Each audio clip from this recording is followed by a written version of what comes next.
Thank you very much.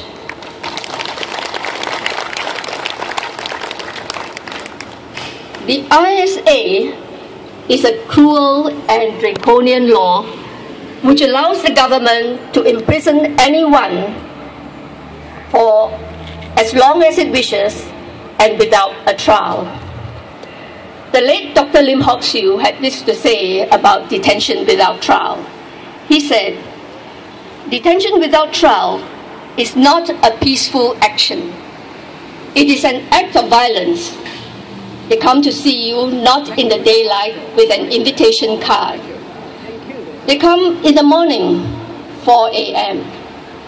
That is the time when decent people sleep and when political terrorists and tyrants strike. And when you are detained, you are subjected to all kinds of mental and even physical torture." The result of Operation Cold Storm was to instill great fear in Singaporeans.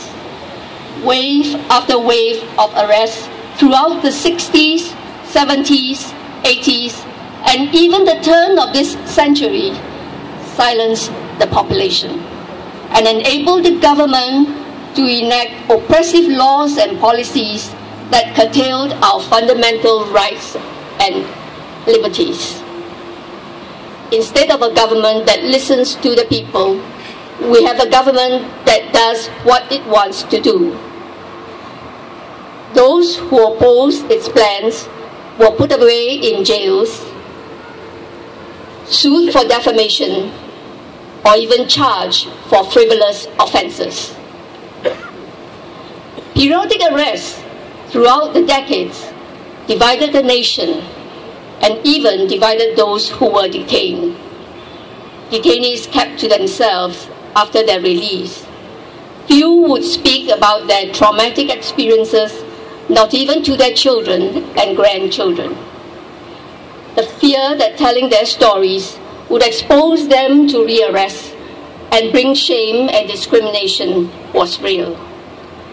To be critical of the government and to be involved in politics became synonymous to inviting trouble.